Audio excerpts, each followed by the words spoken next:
planet within minutes.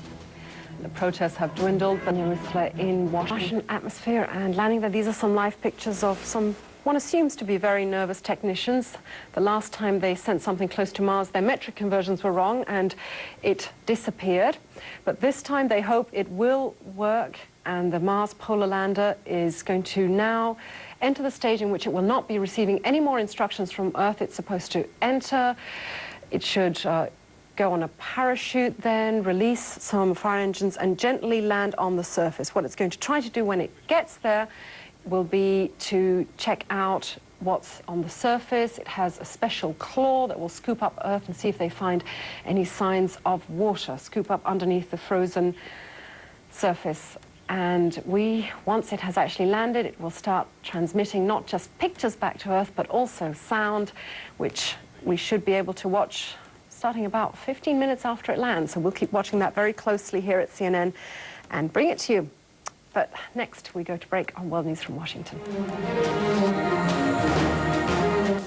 Landing leg deployment and radar power up.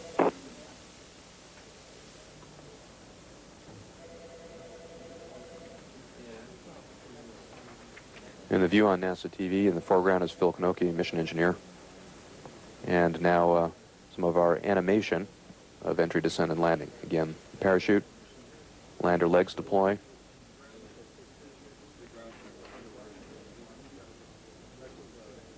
Systems FOM. Radar detection of the surface, separation. Can you give me a mark time for our nominal lander back self separation? Affirmative. We expect that to happen at 201408. Copy.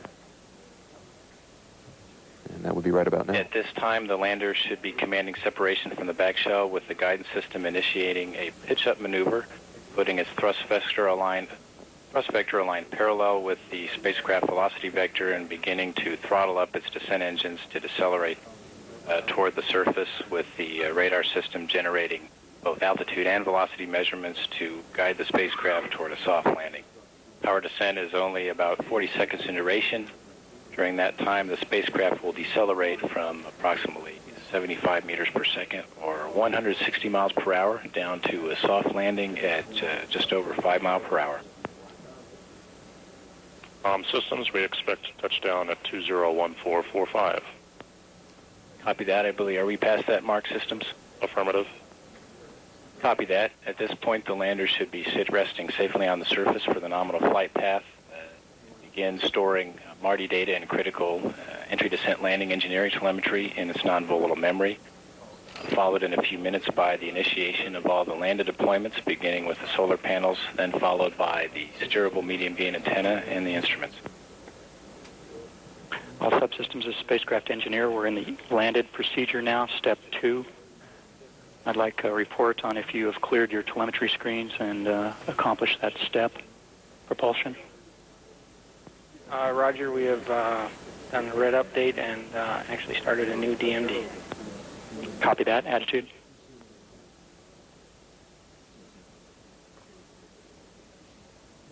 I'll come back to you. Attitude. Power. Spacecraft engineer, this is Power. The red alarms are cleared, and red alarms are updated, and telemetry is cleared. Copy. Thermal. Thermal has done a red alarm update and a lab study. Fall protection.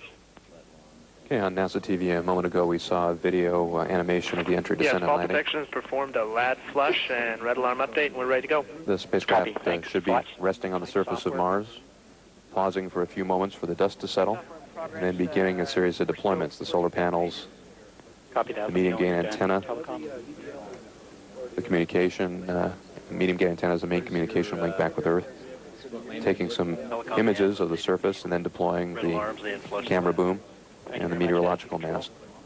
This is attitude control. We've flushed all telemetry. With us now is Chris Jones, who's the Mars program manager here at the Jet Propulsion Laboratory, and you've been listening in. How's it sound? Sounds really good. The navigators are very happy with the endpoint that they got last night by virtue of TCM-5. And all the tracking data up till loss of signal indicates that they're right on. There's a fair crowd in in that room right now who's actually there, not just in general, not individual names necessarily, but who did we attract today? Well, let's see, the Deputy Administrator for Space Science, Ed Weiler, and his deputy, Earl Huckins. There are the navigators at the Jet Propulsion Laboratory of the Mars Polar Lander. You saw their NASA TV animation, and from what their commentary suggesting, if everything has gone well, the Mars Polar Lander is on the surface of Mars. But we will not have absolute confirmation that everything has gone well and as planned for about another 20 or 30 minutes. So we'll keep you posted. But if everything's gone as planned, just as you were watching there, was when it was landing on the surface of Mars. We'll be right back.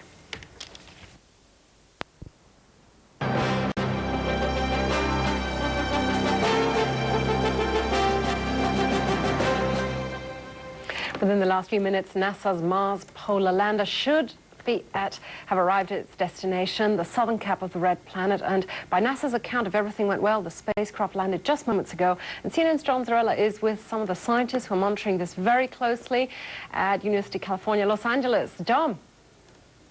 Sonia, the science team here at UCLA at the Mars Science Operations Center, all they can do, all the engineers can do now is wait within the next 15 minutes as everyone is gathered around waiting for information. That is when they expect to hear the first signals from the polar lander. What you are seeing are pictures from Mission Control. The mission team there, NASA Administrator Dan Golden sitting there with his hand on his chin. Golden is there along with John McNamee, who was the program manager. And all they can do now is wait. Nervous anticipation, excitement.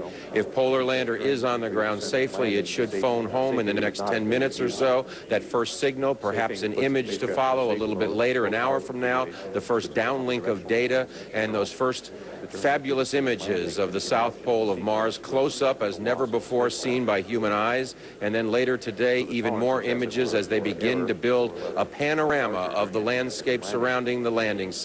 We're going to try and find out exactly where that vehicle landed as we get closer and as they know that it is on the ground safely. Again now, just hold their breath time, wait and see. This is John Zarrella reporting live from UCLA. Sonia? John, thanks so much. Well, that's all for this edition of World News, but Q&A is up next, and they'll be following the Mars Polar Lander, and within that program, of course, it should phone home, so we want you to phone in your questions and email and, of course, fax us. But for now, I'm Sonia Rustra in Washington. Q&A is next.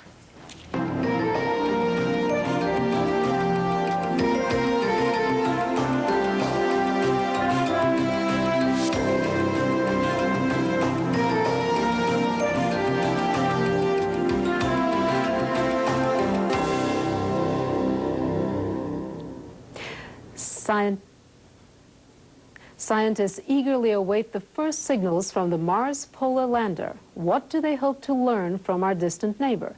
And how might it impact us here on Earth? Hello and welcome. I'm Melita Vasilova sitting in for Riz Khan. The Mars lander touched down on the red planet a short time ago. The landing ended an 11-month, 720 million kilometer journey for the spacecraft. The first transmissions from the probe could reach the Earth just minutes from now. And a little later in the show, we will speak with journalist and author Joel Achenbach. He's written a book that not only details the search for life on other planets, he also asks why so many people seem to need to believe that such life exists, despite any solid evidence. But first, we will be joined by CNN's correspondent John Zarrella. But before that, we will listen to some NASA commentary in California, where they're monitoring and waiting for the first call back from the probe. Let's listen in. You guys do me a favor again and turn around. Press button 1 on that box, please. On NASA TV, we see the mission support area at the Jet Propulsion Laboratory. Partially out of frame, lower left is Dr. Sam Thurman. He's the flight operations manager. And our correspondent John Zarrella joins us now. John, so far it's quiet. What's the feeling there? Hi, Relitza. You can hear me okay? Yeah, I can hear you okay. What's the feeling there? Well, the feeling right now is, as you can see, people standing behind me, fingers crossed, just nervous anticipation. Everyone just waiting to know in the next couple of minutes, you know, whether the polar lander is successfully on the ground. It would have landed roughly 35 minutes ago now, but it takes about 40 minutes for them to get the signal back from Mars to know if Polar Lander is in fact in one piece, is on its three legs, is in the right attitude pointing towards Earth. And I want to tell you, Ralitza, that we are very pleased that Ashwin Vasavada is taking a minute or two from UCLA, planetary scientist, to talk with us here. And what's so important about Ashwin is that he is one of the team members who actually helped pick out that landing site 165 million miles away or so. How did you find that site? What made you go where this lander is now? We wanted to go to the South Pole. We wanted to explore somewhere we've never seen on Mars. We've landed near the equator. We've landed in regions that look like volcanic dry riverbeds, like in Hawaii, or kind of things like that. And we wanted to go somewhere completely different. It's like going to the Sahara Desert on Earth a few times, and then going to Antarctica. We're going to the Martian Antarctic. We want to look for ground ice. We want to look for features that might tell us if there's recent climate change. And we wanted to choose a site that would reveal that to us. Now, you and your team do the best you possibly can to pinpoint the exact landing spot, which is not directly at the South Pole. But now, once you start to get some pictures back today, hopefully later today, then you and other members of the team will then have to tell the NASA scientists and engineers exactly where they are on Mars. That's your job. That's what one of the things I'll be working on. What it requires, though, is a nice horizon. We want to see little mountains on the horizon, craters, features that we can see from orbit. So we can take the pictures we get from the surface, figure out where we are from the horizon, and then pinpoint it on a map and tell the engineers this is where we think we are. And they're going to be telling us the same thing. They've tracked the spacecraft, and they'll be giving us their best estimate of where we are. And so we're going to compare notes and pinpoint where we are. And how long will that take?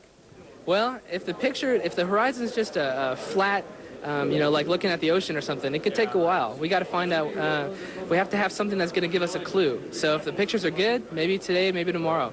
What's going through your mind right now? I see there's all kinds of folks here that are members of the mission team just standing around and obviously very, very nervous. What's going through your mind as you're waiting these last few minutes? The clock can't tick down fast enough, can it? I just can't wait for that moment where we get the signal, and then we can just breathe a collective sigh of relief. I mean, the spacecraft has landed. That's the weird thing. Because of the light time from Mars, it's there, and we just need to wait for that electromagnetic signal to get to Earth and receive it and then jump up and down. So I'm really nervous, but our fate is already sealed, which is interesting. Yeah, there's really nothing you can do at this point. Either it's there in one piece or it's not. Exactly.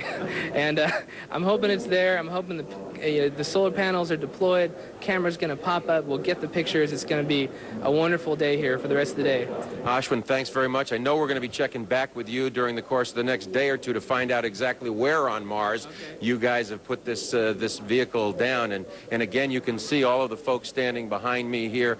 Really just a tremendous degree of nervous anticipation as they wait forward. This is the science team at UCLA at the Mars Operations Science Center, and for the next 3 months, these people, 132 plus scientists, will be working from here, analyzing all of the data that comes back from the imagers on board the vehicle, and from the soil analyzer, from the robotic arm that will be picking up the soil samples, from an instrument that may record the first audio ever from another world. That too would be coming back, Ralitza. So lots of fascinating science to come in the weeks and months ahead.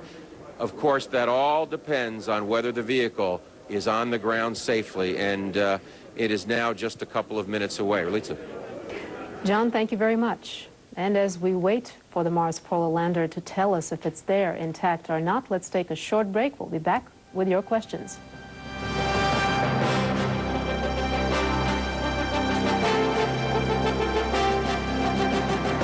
What we expect.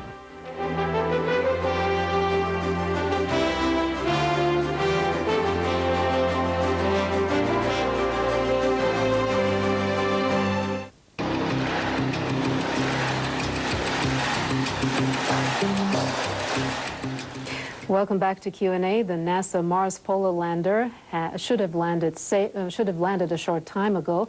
The first mission could reach Earth. The first transmission from it could reach Earth in a few minutes. And I want to tell you that we're watching live pictures from California, where scientists are eagerly awaiting that first signal to find out if the Mars Polar Lander landed successfully or if it crashed and something went wrong. We're hoping for the best, of course. With me here is our guest author, Joel Achenbach. Mr. Achenbach's latest book is called Captured by Aliens, The Search for Life and Truth in a Very Large Universe. He's also a reporter with the Washington Post newspaper.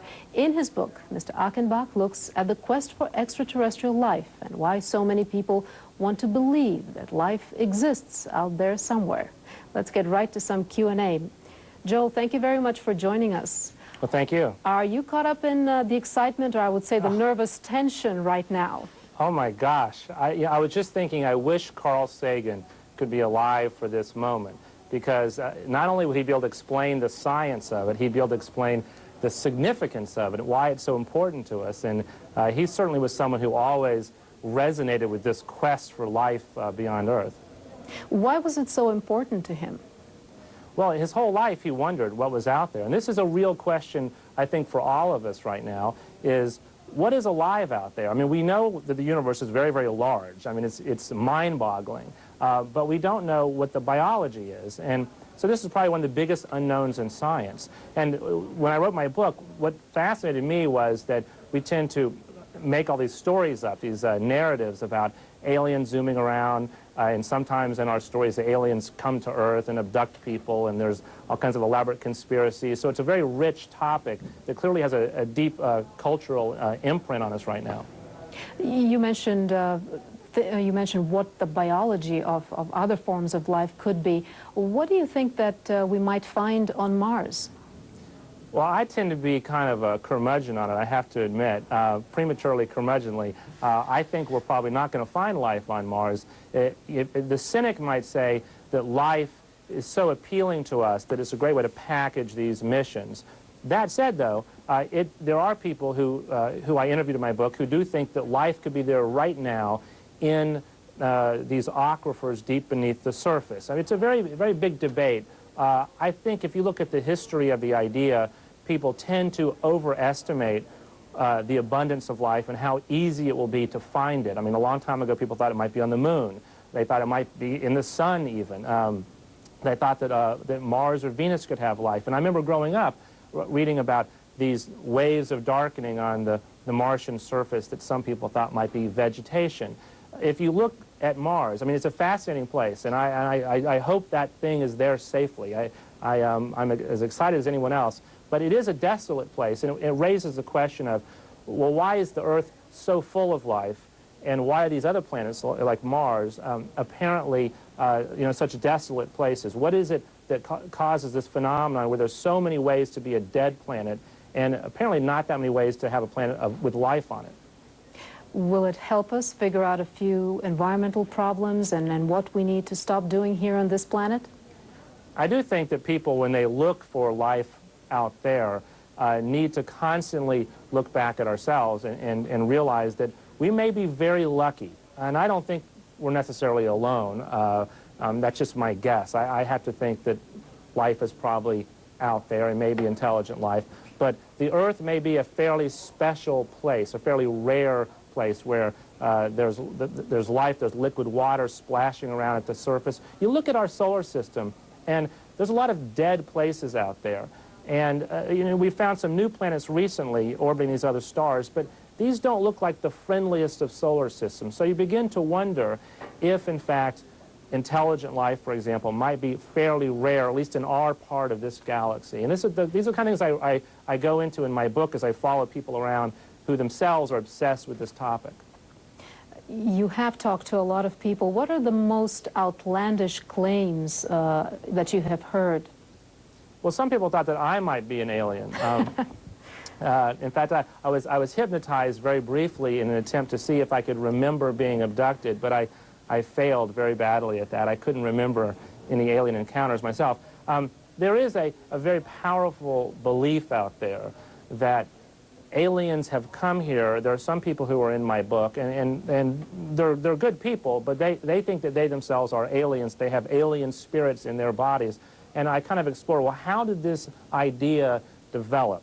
To me, it's kind of a heresy of modern astronomy, in which we know that space is huge. We know it's conceivable for intelligent creatures to travel in space because we've done it.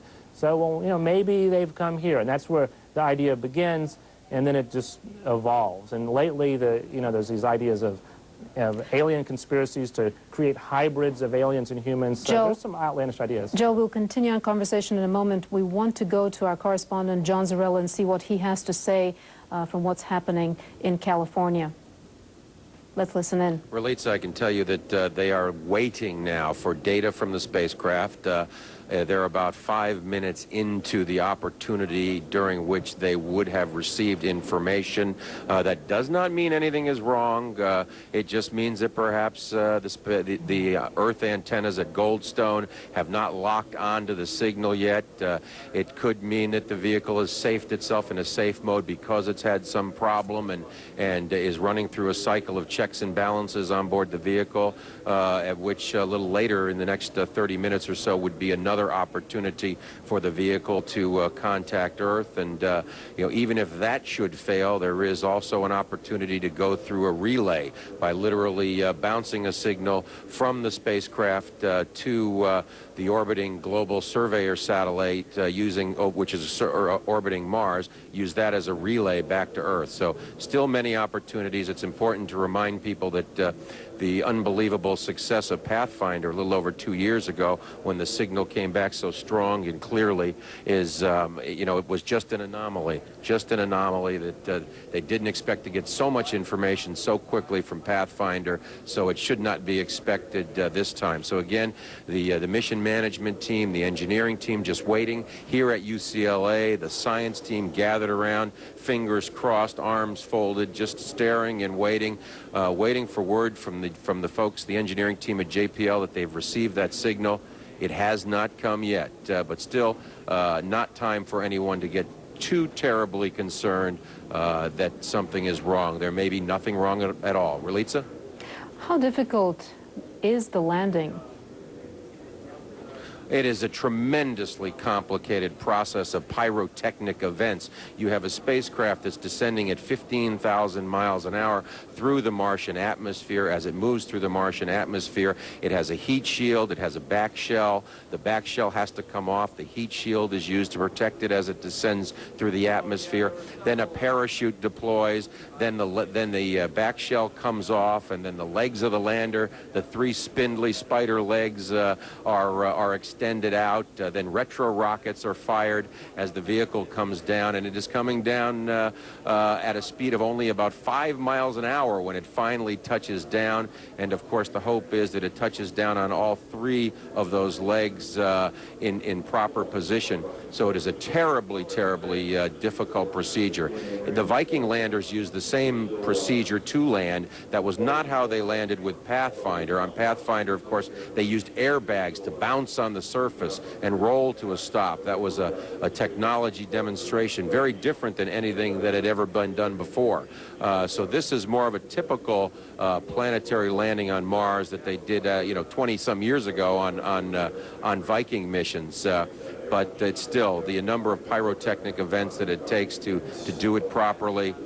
Anything can go wrong. Hopefully nothing has gone wrong here, but it is literally now just waiting and crossing of fingers because they have not heard from the vehicle. Relitza? So when they hear from it, in what form will that signal be? It'll literally be like a telephone signal back. It could be simply a dial tone that they hear, carrier signal, and then eventually they will start getting data back from the polar lander, and then that will be coming down in a stream of data information, and then images, pixels, little tiny pictures, mosaics of the landscape, because that is all automated, all pre-programmed for the vehicle to begin sending those back. And those first images could come back within the hour. You might see a shot of one of the footpads, one of the legs on the surface, could be a shot of 1 pixel from the horizon. It just depends on how much data they can get back on the feed and exactly what the vehicle has taken images of, as well as status. It will send back information, the key information that will first come back will be information on the health of the vehicle. Is it in complete working order? Are there systems that are not working? Are all the systems working? And that's what the engineering team wants to hear from the vehicle. But again, they're just waiting now, and no word from Polar Lander. Relitza. John, we'll go back to our guest, Joel Achenbach, who has written the book Captured by Aliens, The Search for Life and Truth in a Very Large Universe.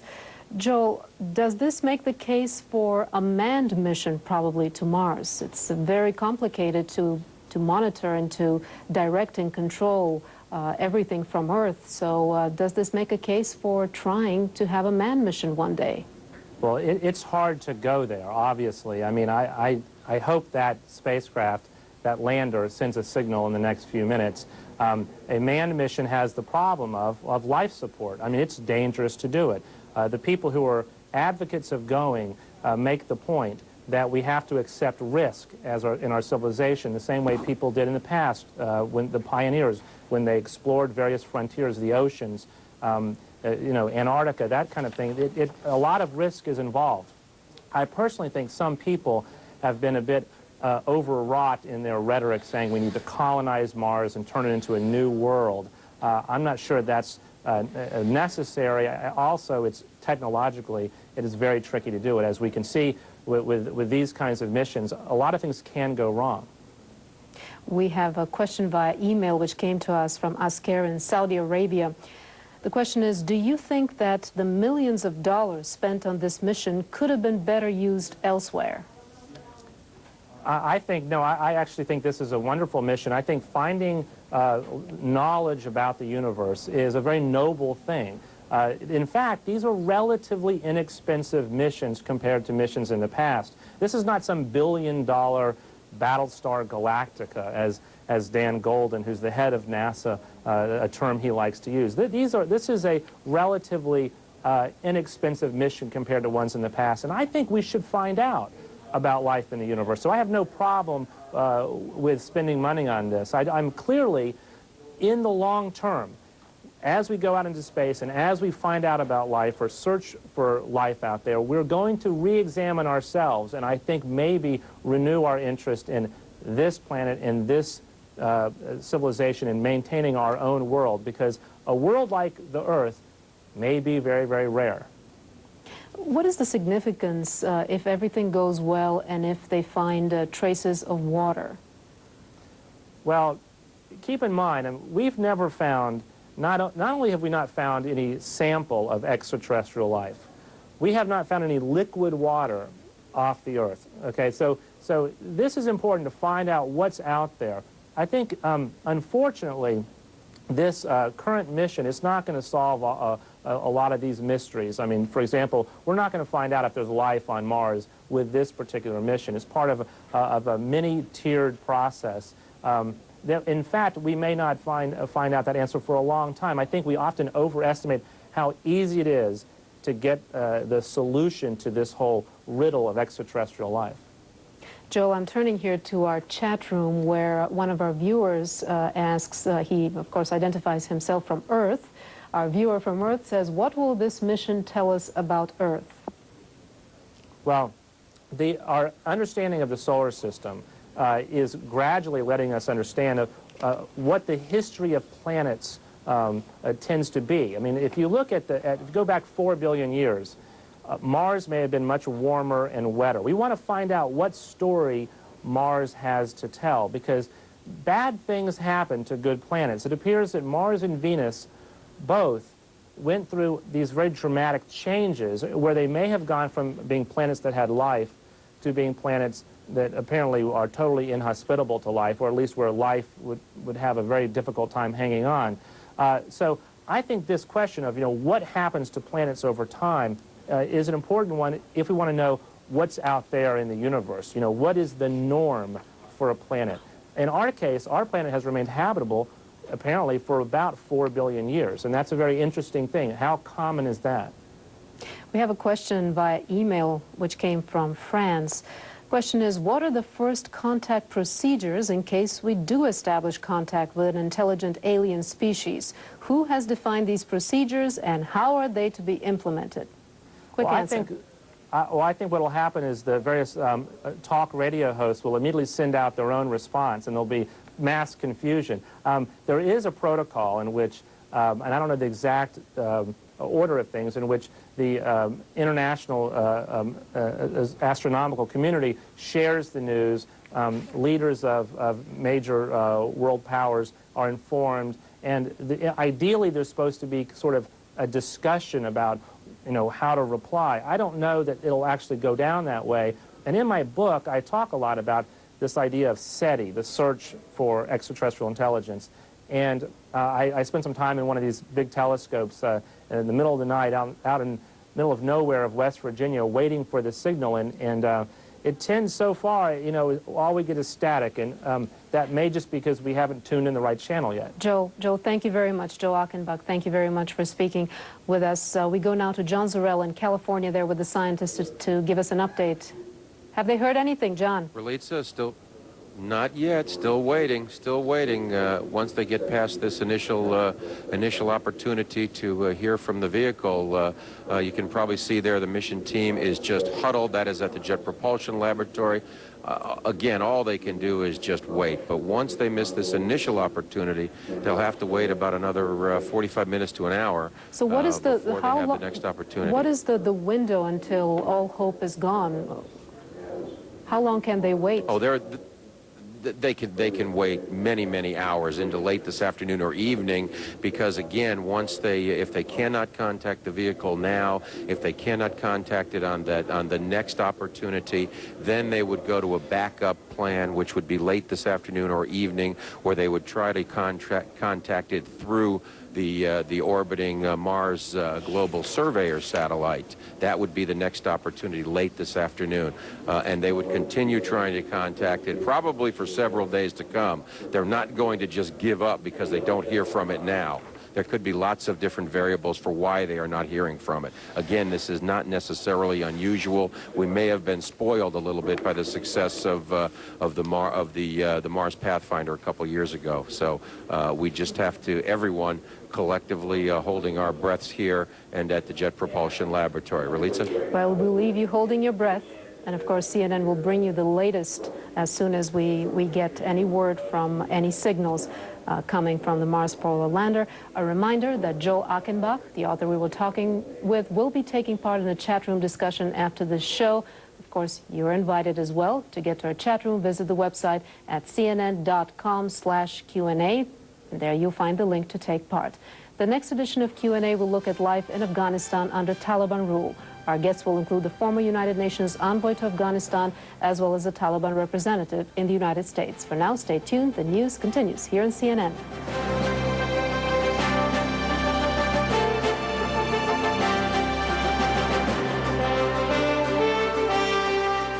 Confirm a safe touchdown and a good beginning to a 90-day mission. The Mars lander is carrying instruments that will send back information about the Mars environment and its geology, both past and present. Scientists believe that water, a key component of life, may exist underground as it does on the surface. It's the fourth attempt by US scientists to land on Mars. All three previous attempts were successful. Communications opportunities today. The next one starts in about a little less than 20 minutes now. And we expect that will give us a good opportunity to, again, get communications. And if we can look at the first slide, we will also see that there's another opportunity tonight at about 8:10 p.m., which would be our next opportunity beyond that. In both of these situations, the spacecraft will do an MGA search. As you will recall from this morning, I said that a very critical aspect of the initial landing phase was this gyrocompassing activity where we determine the orientation of the lander. And again, as I said this morning, you know, small shifts in the lander during that activity could potentially cause pretty significant mispointing in the medium gain. And so in both of the 2 o'clock and 8 o'clock tonight opportunities or windows, we're going to try to now command the spacecraft into a search, a raster pattern search.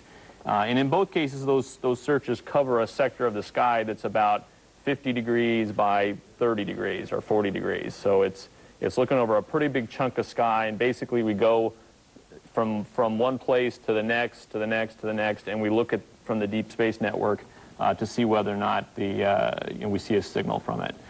So the first, as I said, the first opportunity that the spacecraft will have to do that is at starts actually a little bit earlier, 1:58, but the first point that it uses was the point that it should be on, the place where it thinks the Earth is at, and so since we didn't see it the first time, it's unlikely to be there. So the 2:04 is about the time that we would expect to maybe begin to see a signal. Again, that particular opportunity is associated with a safe mode entry at touchdown. If the lander went into safe mode at touchdown due to a reset of the flight processor, you would expect to see it begin to do this on its own. If we don't see it at that point, then as I said, this morning we'll send a command in the 6:30 to 7:30 time frame this afternoon to begin to do this raster pattern by ground command later this evening. So as I said, this is not entirely unexpected. Obviously, we're a little disappointed not to see the signal at 12:39, but we prepared for this, and we're going to go ahead and execute our plan as we described it. So with that, I will let Frank open it up for questions. Okay, great. We'll take a Q&A in just a minute. First, though, I wanted to tell you about what we're going to be doing today in terms of our news programming. At 2 o'clock, we're going to come up with NASA TV again with a live feed during the communication opportunity from about 2 to 2:45. And then we'll be back this evening from 7:30 to 11. That is both a communication opportunity for Mars Polar Lander and also the period of time in which we might hear from the Deep Space 2 microprobes. We'll end the evening with a press conference at 11:30 with the status of what we know at that point. With that, he's got to get back to work, but we'll take a few questions. Seth? Seth Warrenstein, if you hear from Deep Space 2 and not MPL today, or if you don't, what does that tell you anything, and what does it tell you? Or if you hear from neither today, what does that tell? Does that give you any information more on when you start worrying? No. I mean, it really they're so separate in terms of the things that have to have taken place. Clearly, we saw the turn. That's where we get to the right entry attitude. We saw that begin, and so that's not. That's kind of the very last point, other than cruise stage separation, where they have a connection. I think that MGS and the Mars Relay and Deep Space 2 will just kind of go along its path. We're going to, obviously the reason for having a plan, a well-thought-out contingency plan, is we don't want to start, reacting and using the relay and doing things without, having some discipline for that in that process. And so we're going to go along the steps as we identified them, because that's what our engineering and design said was the right approach. Bill? Bill Harwood, CBS. How long does it take the medium gain antenna to complete an entire search pattern, assuming it doesn't lock onto anything in the meantime? And also, can you be a little more specific about what level of settling translates into a degree of aiming error with the MGA? To answer the first question, it takes 45 minutes to an hour. The one the first one this morning is about 45 minutes long, and the second one, if we command it, is actually more like an hour. It's a little slightly larger. And so that's the difference.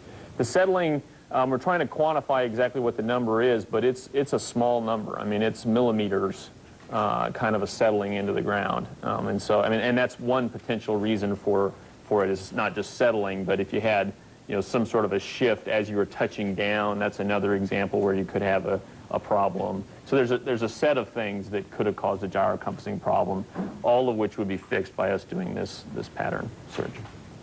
Let's take one from Leo here. Leo Enright from Irish Television. Richard, I'm just wondering, you seem to give, I won't say give up, I don't want to give the wrong impression here, but you did seem to stop fairly early in the communication session just now. You seem to say, right, well, look, we're all going off and having a break.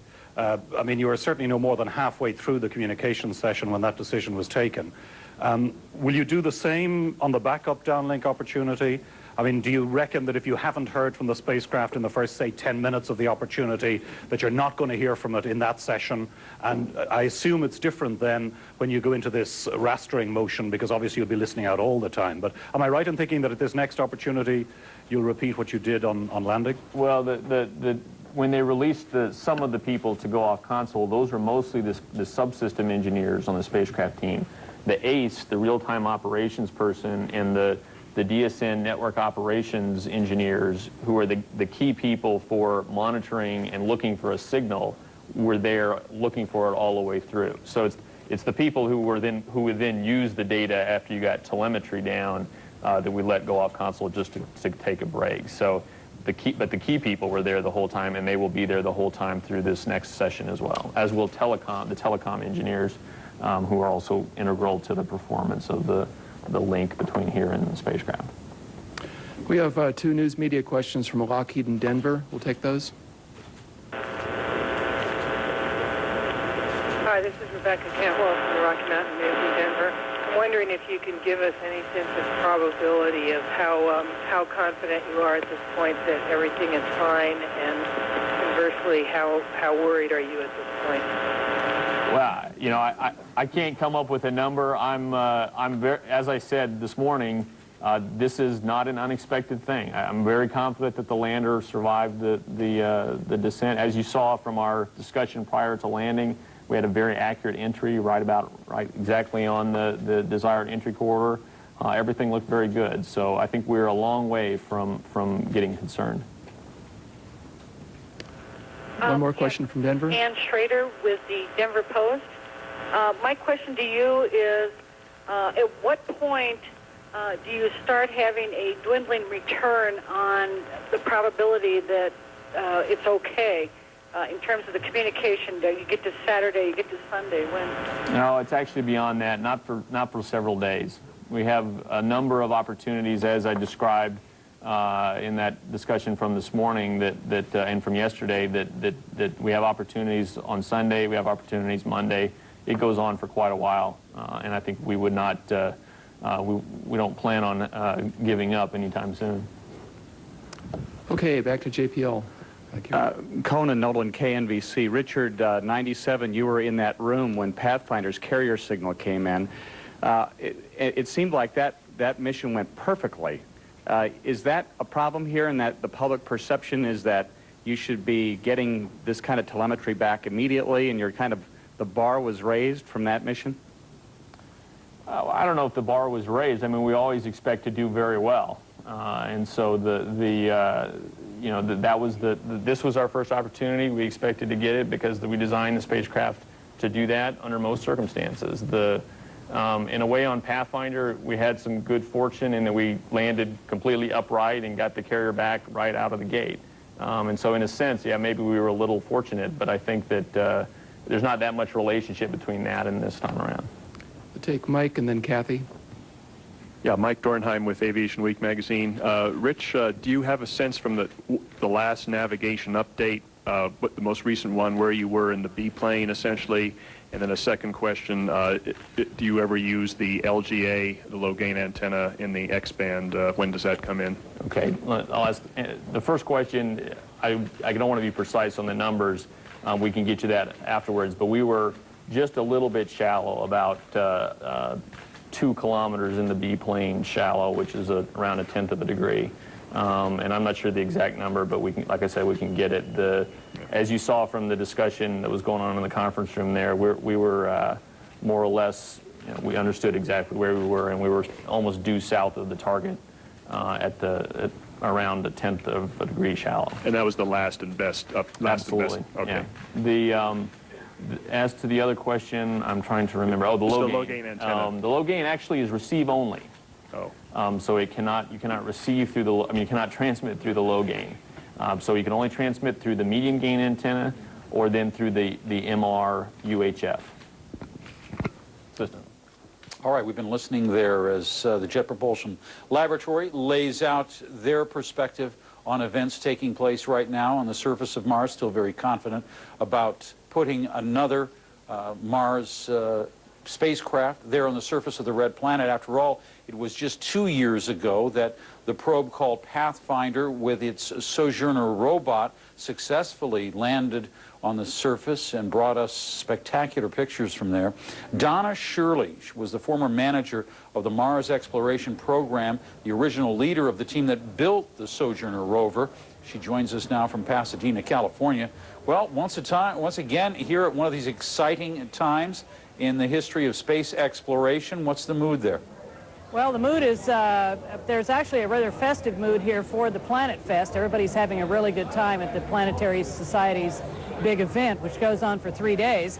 But the mood at JPL is very tense, and around here some people are pretty tense too, because we would like to have heard from the lander right away, and we didn't. And so now there's a number of opportunities. The engineers are working hard to find the right frequency, to maybe send some commands to the spacecraft to tell it to scan with its antennas so that we have a better chance of picking up the next signal. And as I understand it, the next attempt is about 2:04 this afternoon. That's Pacific time. All right, so there's not much longer to wait for that second attempt, but how anxious should people really be, or does this require some patience? Well, it requires patience because, see, Pathfinder spoiled everyone. Because Pathfinder, we got that signal immediately because the lander was lucky enough to land right side up, and this little thumb-sized antenna was able to transmit the beep that said, "We're here." Now, that has not happened with Mars Polar Lander because it took actually some more complications. They had to unfurl an antenna and so on in order to get that first signal back.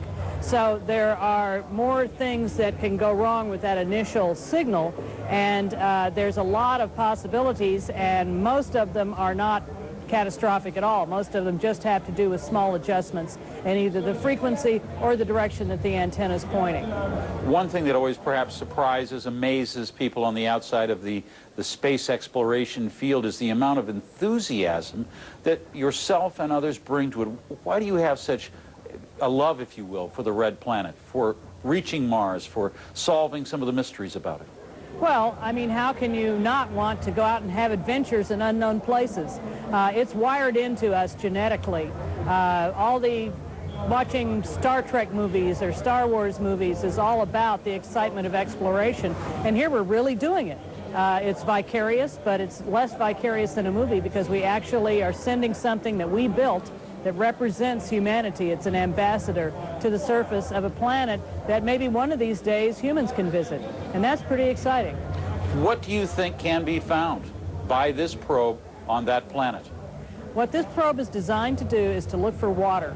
Now, people don't think that sounds very impressive, but we actually have no idea how much water is in the soil on Mars and what kind of water it is, how much of it there is relative to dry ice. We know there's ice because Viking saw it from orbit back in the 70s, but we don't know how much. And the Viking landers tried to measure water, and there was more water in the soil than they could measure, and so we have no idea what that is. Now, water is the key to what happened to the Mars climate.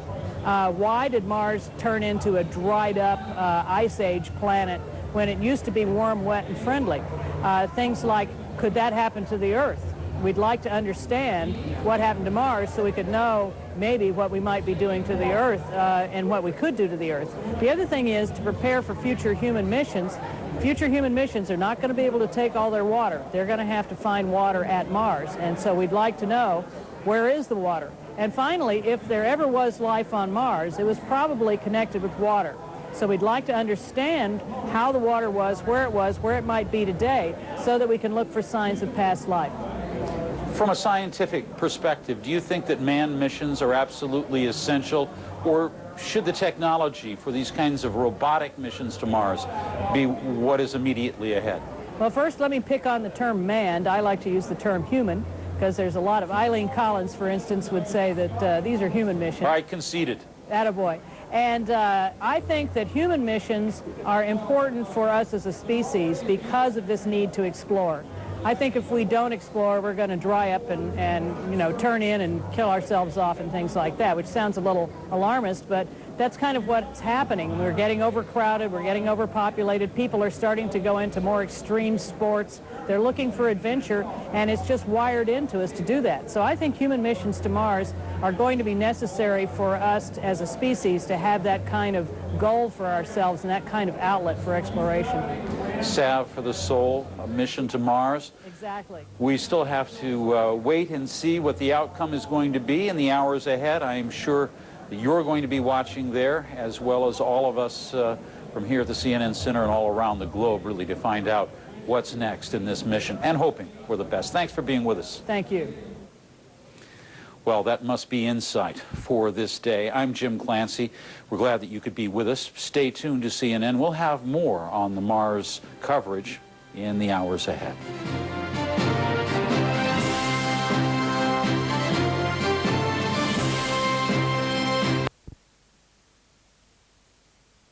Hoping for an update to see exactly what the latest is on that. The flight controllers at NASA's Jet Propulsion Laboratory in Pasadena had scanned the skies for contact from the lander, which had been due to send signals at roughly 3:30 Pacific Standard Time. They did not receive those signals and are still trying to contact the Mars lander. And let's go now to Miles O'Brien with the latest. Miles, what do you have for us? All right, I'm hoping you can hear me now. It's now been almost 2 hours since the first window of opportunity opened up for the Mars Polar Lander to phone home here at the Jet Propulsion Laboratory in Pasadena, California, where engineers anxiously awaited first word that it had landed safely on the red planet. No such call was made. Now, that is, of course, something that caused some disappointment, but not a lot of surprise here. It's actually very lucky if they would have heard from the Mars Polar Lander only a few moments after its expected first time to call in. So what's happening right now? Well, if you take a look at some live images from NASA, you'll see the computer screens right there. The engineers inside the control room here staring at those screens and involved in the process of allowing the Mars Polar Lander to slew its antenna back and forth, hopefully to home in on the Deep Space Network, a network of huge satellite dishes all around the world, which take in this needle in a haystack image.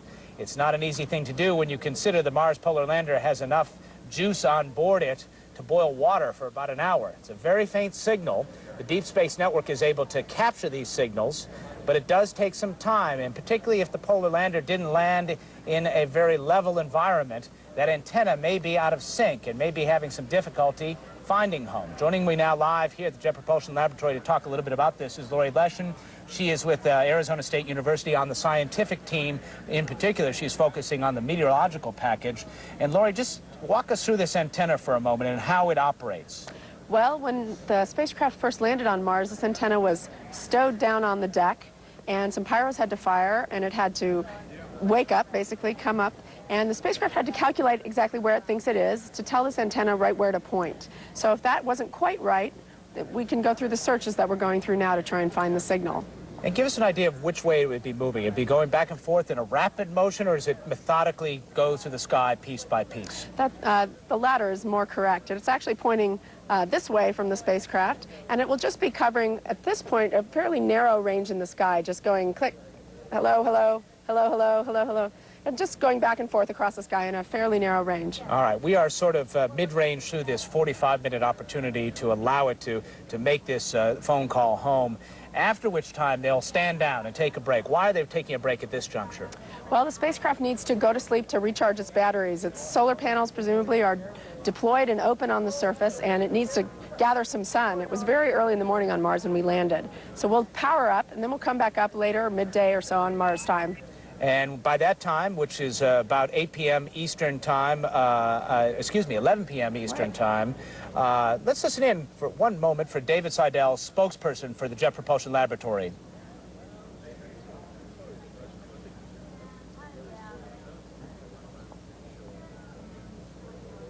All right, I'm told we can't get him on the air, but essentially he's giving an update, and thus far what he is saying is that essentially they have not heard from the Mars Polar Lander. That's no surprise to us who have been watching this very closely.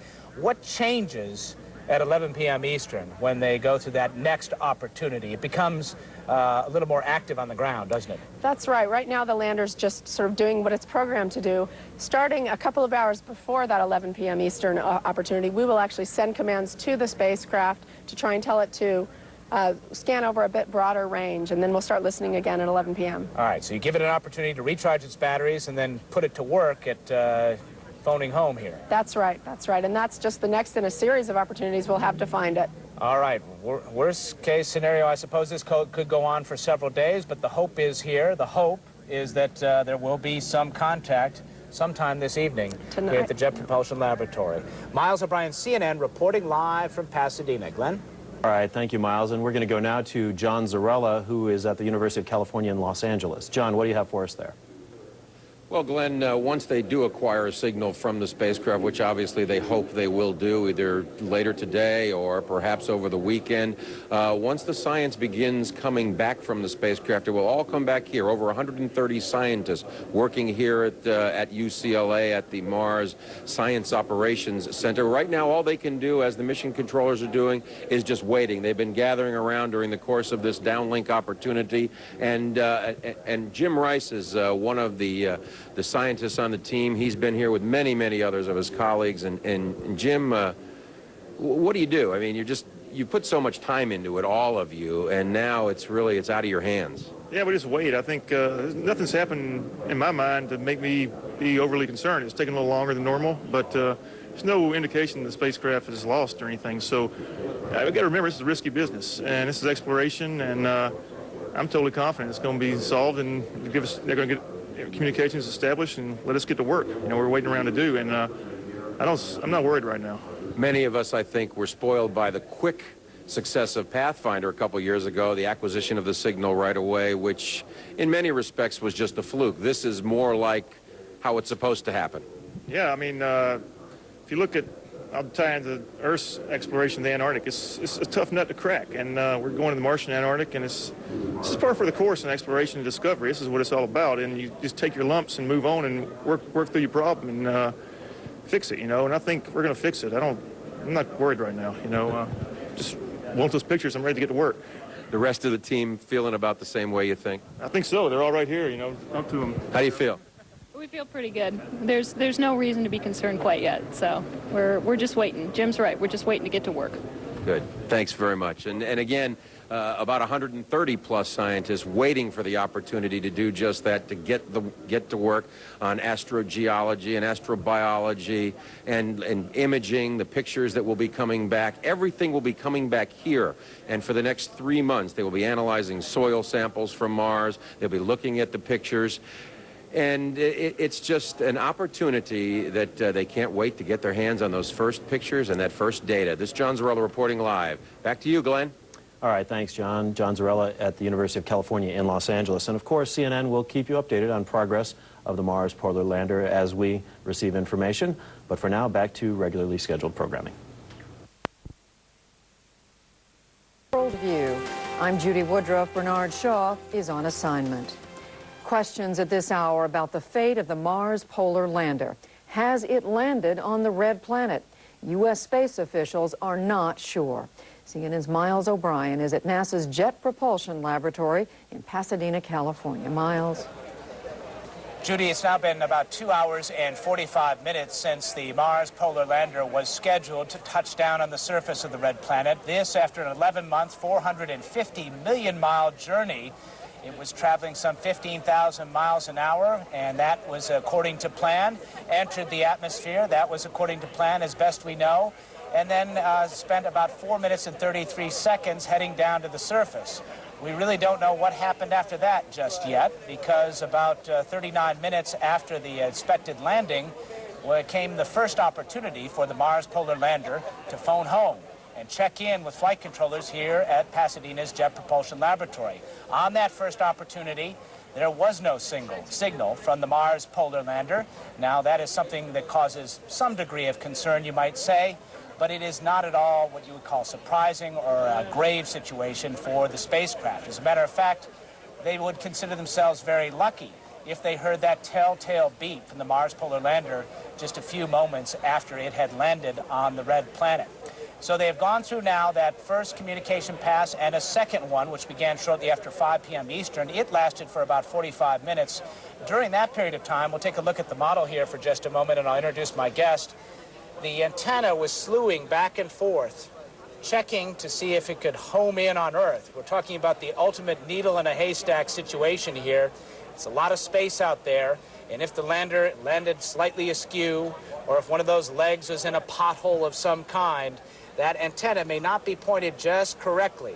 There are big dishes here on the planet Earth called the Deep Space Network, big 7-meter dishes, satellite dishes, which receive these signals, but it's a very, very faint signal.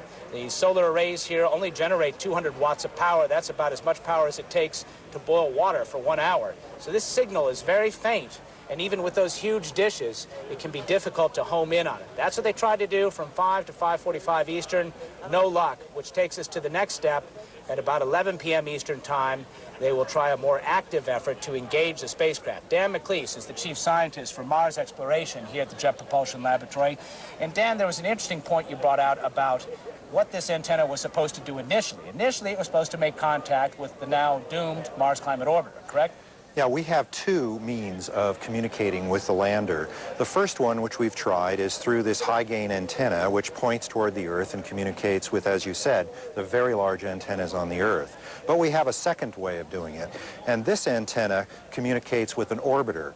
Now, that orbiter was supposed to be the Mars Climate Orbiter. Its failure made us re-examine the way in which we were talking to the spacecraft, and we decided to go with the direct-to-Earth approach.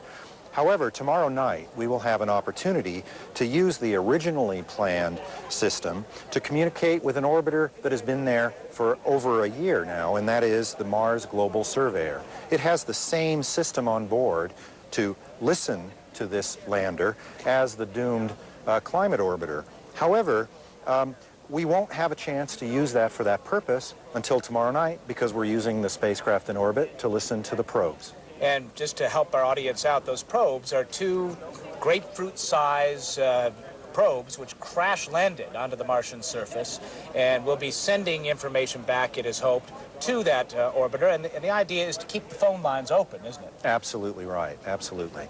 We're giving priority to those penetrators for 24 hours after they've hit the surface. They've been down on the surface now for several hours. And tonight, around 9 p.m. Eastern Time, we will listen, communicate with them, get their data, and then we'll have the system available to communicate with the lander. So if for some reason there was a problem with this dish or this particular system, you're using an entirely different antenna and a different transmission system then? Yes, that's right. All right, Dan McLeese, the chief scientist for Mars exploration here at the Jet Propulsion Laboratory, will be watching and listening throughout tonight as they continue to try to point this antenna and engage Mars Polar Lander, dial up the phone, see if 1-800 Mars Polar Lander will answer. We'll give that a try, and we'll be watching it very, very closely all throughout the evening. Let's turn it over now to another place where they will be watching things very closely. That's UCLA, the Westwood section of Los Angeles, where the science team is located. That's where my colleague John Zarella is. John? Miles, I can tell you that there is no place probably on Earth where they are watching more closely than over at the Jet Propulsion Laboratory and here at the Science Center. About 100 scientists gathered here for the next 3 months once contact has been established with the polar lander. All of the science from the vehicle on Mars will be coming here into UCLA, into the Science Center, with every opportunity to contact the vehicle. The scientists, astrophysicists, astrogeologists, and biologists have gathered around monitors, have gathered looking and waiting, just as the folks at JPL are hoping to hear something from the probe. And as the time wore on and the minutes skidded by and there was no signal, and they have now gone on to do other things and wait for about 5 hours till the next opportunity. What you are looking at now is a shot of an exact replica, duplicate of Polar Lander, and exact some of the flight hardware, backup hardware is on this vehicle. This is what they hope it looks like on Mars right now, that it is actually in that position, that all of the three spindly spider-like legs are down in one piece. They hope that they can get that robotic arm operating in the next couple of days. Of course, the longer it takes, Miles, to contact the Polar Lander, it slips the activities by that amount of time when they can start bringing in the science and the information. But that robotic arm, once it gets going on Mars, is going to start digging a trench in the Martian surface, and they can actually take a picture inside that trench with a camera that's on the end of the robotic arm. And then the samples that are scooped up by the robotic arm will be placed in an analyzer that is actually a small little oven on the spacecraft. And they're looking for water. That is, of course, the primary role of this mission, finding liquid water, perhaps beneath the surface on that south pole of Mars. And the scientists are saying, we're just waiting. We can't wait to get our hands on that data. And that's all they can do now, as everyone else is wait. Miles?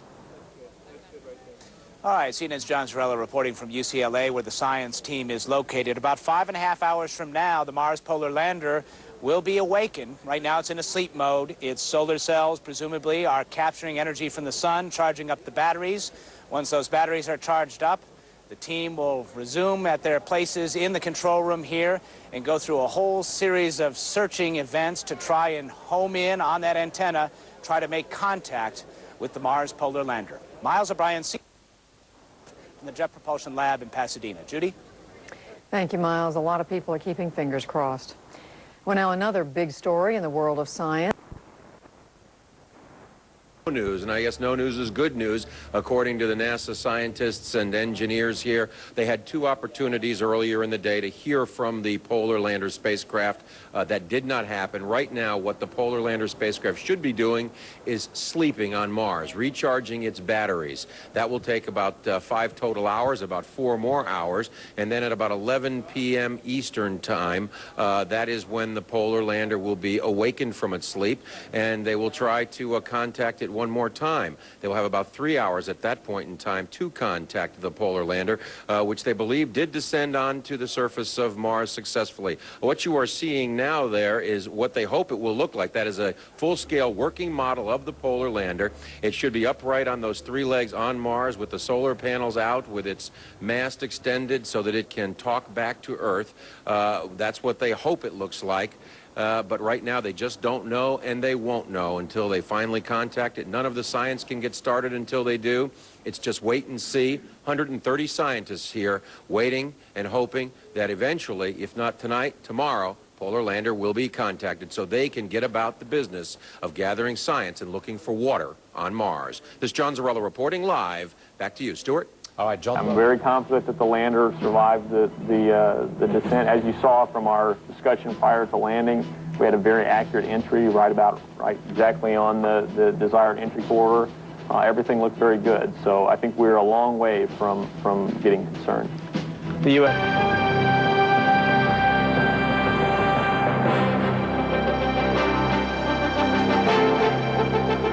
It's been an agonizing wait for NASA scientists in California. They're looking for confirmation that the Mars Polar Lander touched down successfully as scheduled on Friday. CNN's John Zarrella joins us now from the Mission Control with the latest. John. Glenn, you know, we all know that old saying, silence is golden. That is far from the case with the Mars Polar Lander. They want to hear from it, the men, the mission managers at the Jet Propulsion Laboratory, and the scientists here at UCLA, which is the science center for this mission, where all the science data will be coming into over the course of the 3 months. But they have not heard from the Polar Lander. There were 2 opportunities earlier today. Both of those opportunities to hear from the spacecraft were met with absolute silence, nothing from the spacecraft. So they will wait again another 3 hours, the next opportunity to hear from the spacecraft. It was, of course, a difficult landing. Anytime you travel 470 million miles in all for this spacecraft to reach Mars, it actually came through the atmosphere a little before 3 o'clock Eastern time. And as it came through the atmosphere, the parachutes deployed, the heat shield was being employed, and the back shield came off. And then finally, the lander's legs came out from beneath the spacecraft, the 3 spindly legs, and then the rockets fired to bring it down to a safe landing on Mars. They all believed from the telemetry they received up until they lost the signal that they did land in a very good spot on Mars. They don't think there could have been much of a problem with the actual landing. What you're looking at now is a full-scale model, mock-up, including some backup flight hardware, actually, of a polar lander. That's what it should look like right now on Mars. They hope it looks like that, with its 3 feet firmly down on the surface of Mars, on that south polar region of Mars. And they believe that at some point later this evening, hopefully, they will begin to get sound back from it. And what all of the mission team and the scientists are saying to us right now is that as of this point, they have still not given up hope. This is not an unexpected thing. I'm very confident that the lander survived the descent. As you saw from our discussion prior to landing, we had a very accurate entry right exactly on the desired entry corridor. Everything looked very good. So I think we're a long way from getting concerned. And they will also be listening in the next couple of hours for signals from 2 microprobes. Those are the grapefruit-sized probes that were deployed from the spacecraft just before it entered Mars's atmosphere. Independent probes that separately were coming down at 400 miles an hour and penetrating into the Martian surface. And they should get some signals, or they hope to get signals back from those probes later this evening. They will be taking temperature readings of the Martian soil and analyzing the surface conditions on Mars. So still, there is a great deal of hope, lots of opportunity left yet for the Mars Polar Lander to phone home. It's just a matter now for everyone here of waiting before they can get actually on with and moving along with the actual progress of the mission and the most important parts of the mission, which are digging into Mars's crust and looking for evidence of liquid water. This is John Zarrella reporting live from UCLA. Back to you, Glenn. John, not too long ago, within the past couple of hours, you were speaking with the scientists there, and everyone was very upbeat. Has that mood changed at all in the room you're in? Not yet. What they've done is they've wandered off again to go have lunch or dinner, actually, an early dinner here. And they will reassemble in a couple hours to wait for that next downlink. Everyone is still remaining fairly upbeat. I would venture to say, though, that if they do not hear something on this next pass, then they have to wait about 24 hours for an opportunity tomorrow evening Pacific time to hear from the spacecraft. And I think as the hours and days wind on, if they do not hear in the next 24 hours, then you're going to begin to see more of a turn towards people that are not very confident at that point. But right now, confidence is still remaining quite high that they will hear from it. We had one of the landing experts with us who said that from all indications, they think they landed in a pretty safe region on the South Pole of Mars. So they don't believe the spacecraft encountered any danger when it went down, flipped over, for example, or is too far off balance. Just maybe a situation where it's resting, it's recharging its batteries because of all the power that was drained during the descent, and then on this next pass in a couple of hours, they will acquire a signal from it. Glenn? All right, thanks, John. John Zarrella in California. We look forward to making contact with you a little bit later. You know, is anxiously waiting a signal from Mars. NASA's Mars Polar Lander was scheduled to land on the red planet on Friday, but so far scientists have had no contact from the spacecraft. CNN's John Zarrella joins us now with an update on the mission. John, anything new there? Well, Glenn, you know, they say no news is good news, but not in this case. After 2 attempts, 2 passes at hearing from the vehicle on Mars, 2 different times in the last 4 or 5 hours, they could have heard from the vehicle. There was nothing. Coming up in about 1 hour from now, another opportunity to hear from the vehicle. It will be about a 2.5-minute window that they might be able to hear from the Mars Polar Lander. Here at the Science Operations Center that we are at now, there is, of course, a trickling in of the scientists. It was packed earlier today when they were awaiting that signal. Now they've all gone off to dinner and to relax for a little while. They'll be trickling back in the next hour. And they will, of course, hope to hear that signal so that they can begin getting going about what they are doing. But now, also within the next hour or so, there is a possibility that NASA might hear from the microprobes. Those are those 2 grapefruit-sized probes that were ejected off of the main body of the spacecraft and at about 400 miles an hour hurled down towards the surface of Mars and impacted on the surface and then literally burrowed down below. There is a chance that some data could come back from them in the next 24 hours, perhaps as early as this evening, and that would be temperature readings from the surface of Mars and some samplings of what is beneath the surface, an icy surface of Mars.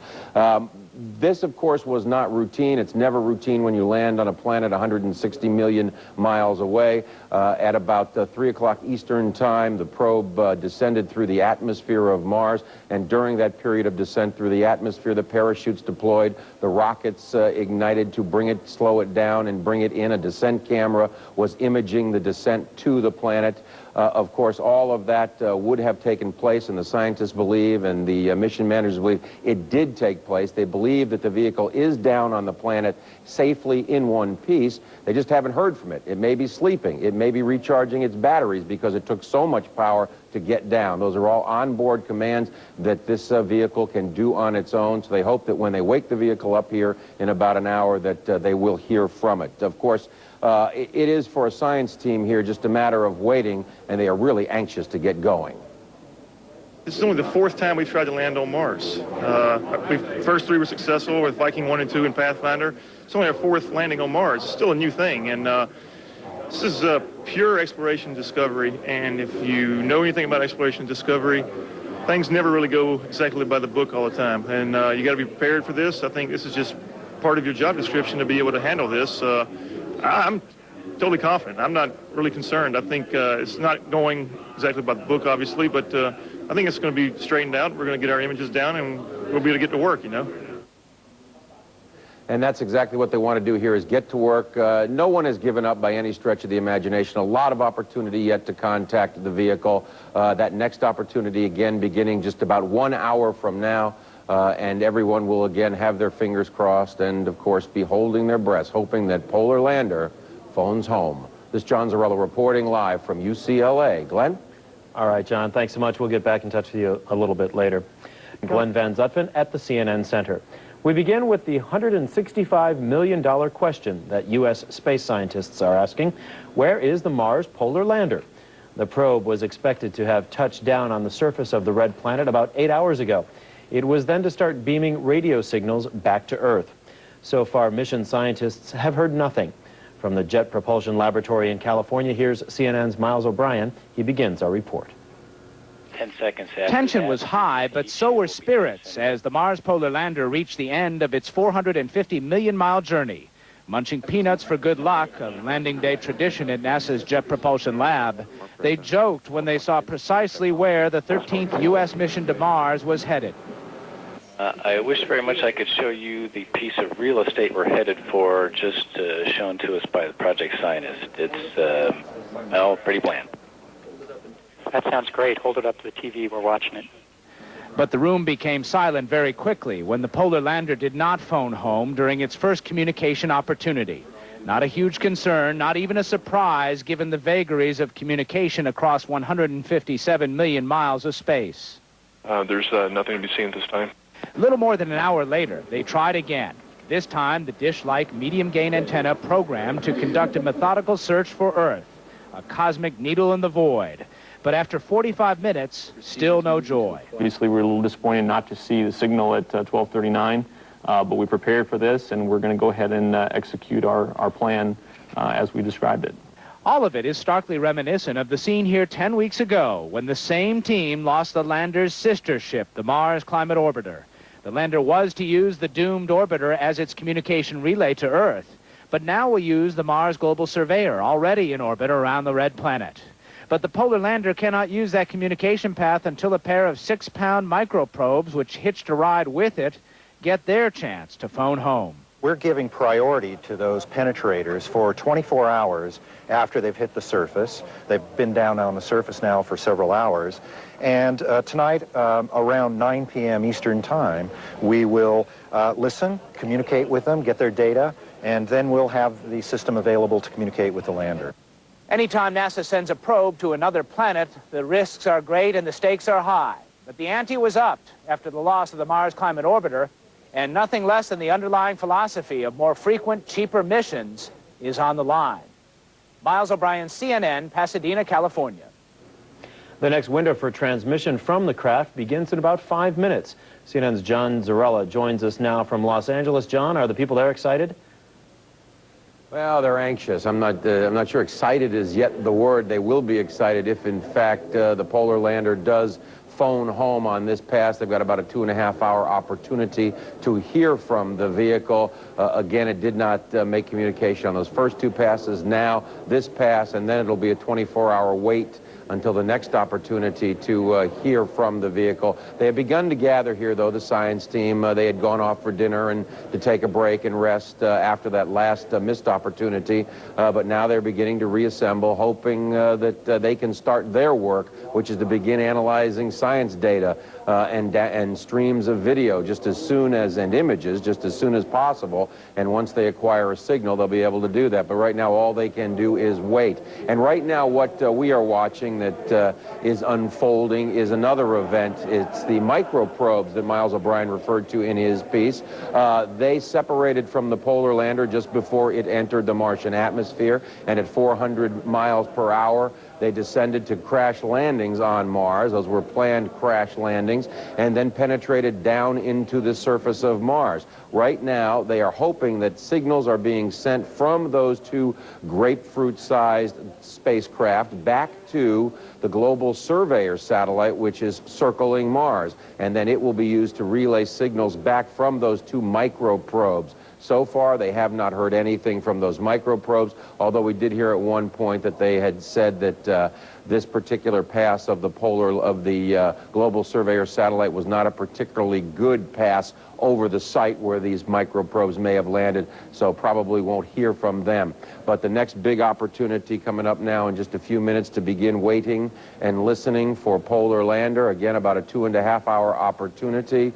As soon as the NASA scientists hear something, we'll let you know. But right now it is a matter of waiting, holding our breaths, and just hoping that finally Polar Lander will phone home and that the microprobes will also phone home. Lots of drama building here at UCLA, which is the science center for this mission, with all the scientists just anxious to get about the business of gathering data from Mars. This is John Zarrella reporting live from UCLA. Glenn?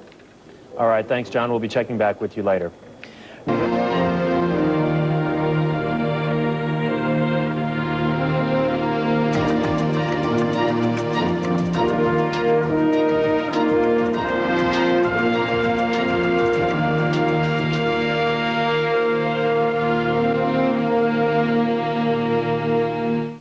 Latest on the Polar Lander mission. We are joined now by CNN's John Zarrella in Los Angeles. John?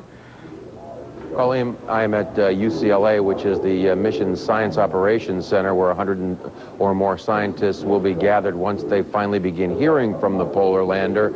And they are gathered waiting, as everyone else is, in the final minutes of what is the third opportunity to hear from the Polar Lander spacecraft. Still no joy, no report from the Polar Lander spacecraft. It is also the end of the second opportunity to hear from those two microprobes which were jettisoned from Polar Lander just before it entered the Martian atmosphere. The Polar Lander microprobes descending down at about 400 miles an hour, literally crashing into the Martian surface and then penetrating 1 to 2 feet below the surface.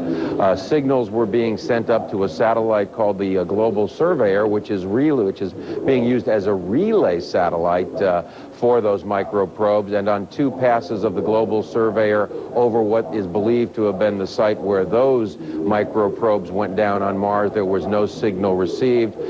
They will now wait again another couple of hours for the next pass, so no joy at that point either. In an effort to kind of lighten a little bit of the tension and that has been going on here and building all night, many of the scientists among the science team held up a sign that they spelled out in letters, Mars Polar Lander, phone home. And of course got a rousing a round of applause for that sign. It broke the ice, so to speak, and of course Mars Polar Lander is landed somewhere on the ice on Mars, hopefully in one piece, and the next opportunity, if this does not work, would be in 24 hours to hear from Polar Lander. Again, no joy, no signal from either the Polar Lander or the 2 microprobes. This is John Zarrella reporting live from UCLA. Colleen? All right, thanks very much, John. John waiting along with everyone else for word from the Polar Lander. Some silence in stride. They have yet to hear from the Mars Polar Lander to confirm that it has touched down on the red planet. It was scheduled to make contact about 12 hours ago. But after failed attempts to contact the craft, the team organized a phone home message for the lander in order to boost their spirits. The mission's project manager, Richard Cook, says it is too soon to give up hope on the mission. We identified that this was a possibility before landing, and we went through a long effort to design a series of steps, and we're just barely into that. And so I think we have a long way to go before we're going to begin to get concerned. And the team The team is very confident. The team is also very confident that they had a very good spacecraft. I mean, the spacecraft design was good. It was operating very well before entry, and so at this point we're still upbeat. This is CNN Breaking News.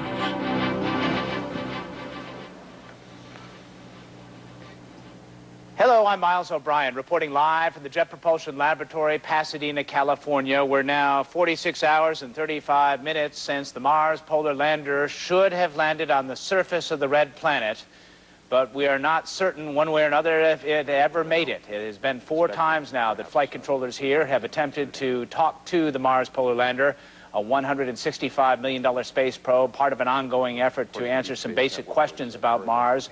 But in 4 attempts, they have had no contact whatsoever. The 5th attempt is just beginning now, and a new communication path is being used. We won't know exactly if it's been successful for a little bit of time. Let's talk to Lori Leshin with Arizona State University, part of the science team, and ask her what is going on right now inside that control room. Lori. Well, what they're doing is waiting for a signal from Malin Space Science Systems in San Diego, where the data will go directly, because it's being relayed through the Mars Global Surveyor camera, which is run out of Malin Space Science Systems. So at this point, presumably Malin is getting some data down and having a look at it to see what's there. And just to clarify, Malin Space Science Systems, the people who built the camera on board that Mars Global Surveyor, and thus have some control over the relay, which would be this radio relay between the UHF antenna, thus far unused on the Mars Polar Lander, and ultimately Earth, one would hope. That's right. That's literally our communication satellite, the Mars Global Surveyor, and through the camera system on that. All right, now this differs from what has been tried to date on the 4 previous attempts. On the 4 previous attempts, they were using this dish-like satellite antenna, which was attempting a direct path to Earth. It's a very narrow beam that it has to focus in order to get a communication link with Earth. Thus far, that hasn't worked out. That's right, that's right. And unlike the medium-gain antenna here, the UHF is only talking up to an orbiter just above its head, and it also has a broader range that it can speak over. So it ought to be a really strong signal to the surveyor, I'm told, and so we ought to really hear it if it's going. This is a critical moment, isn't it? It is, because it's really testing probably our last single fault kind of scenario, where if only one thing isn't working on the lander, we could have expected to not hear from it. That is, if there's a problem with this medium gain antenna, we shouldn't have expected to hear anything yet. If that's the case, we should hear from the link through the orbiter. Now, as we mentioned, Lori Leshin is part of the team at UCLA. She happens to be with Arizona State University. If you look at NASA television right now, you'll see some of the key people from that UCLA team. Right in the middle of your screen is Dr. David Page, the man in charge of the scientific package on top of the so-called science deck of the Mars Polar Lander. To his right, Karen McBride, his operations manager. As a matter of fact, there are quite a few people back at UCLA who are on pins and needles right now, hanging on tenterhooks, hoping that this communication pass is the one that will do the trick. Let's go to Jim Hell, who is there now and has the temperature of the room. Jim? Well, Miles, a lot rides on the Global Surveyor right now, or the lander, rather. One way to think about it is this device that hopefully is sitting on the Martian surface is roughly, 2.5 by 3 feet. If you can imagine some 130 scientists all standing on top of that, piled high, that is the amount of scientific power, really, that this lander represents. 130 scientists have experiments that they hope to conclude at the end of a 90-day period, starting as soon as that critical signal is established between the Mars lander and the Earth. Now, in the room where the scientists are waiting now, of course, on pins and needles, they're hoping for this final attempt, really, of the weekend to try to get in touch with this particular lander. Miles? All right, CNN's Jim Hill at UCLA. That communication window opened about 5 minutes ago. We're right in the middle of it. As we say, we won't get any real-time data for you. It'll take a little bit of time before the information is fed up to the satellite and then ultimately fed to Earth. If all goes well, we should know maybe 10, 15, 20 minutes from now. Stay tuned to CNN. This 5th and critical communication pass underway right now. Will have results one way or another for you very shortly. We now return to CNN Earth Matters.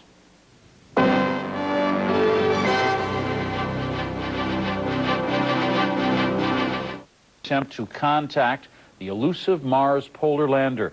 You're looking at live pictures from the Jet Propulsion Laboratory in the U.S. state of California. Project managers have been unable to receive any signals from the spacecraft since its landing Friday near the South Pole of Mars. Hello, I'm Miles O'Brien, reporting live from the Jet Propulsion Laboratory, Pasadena, California. We've just gotten some word back from the orbiting Mars Global Surveyor satellite to Earth, indicating that that fifth and critical communication pass did not provide any sort of signal from the Mars Polar Lander. This information just streaming into the flight control area here at the Jet Propulsion Lab just a few moments ago. Joining me, who listened to it with a much more learned ear than I did, is Lori Leshin with Arizona State University on the science team. A lot of jargon coming down that way to my ear, but what you heard was essentially what? Well, what I heard was that we received a signal from Mars Global Surveyor, and what that signal said was that it hadn't heard from the lander. All it got down was its own data, and we think that that relay was good.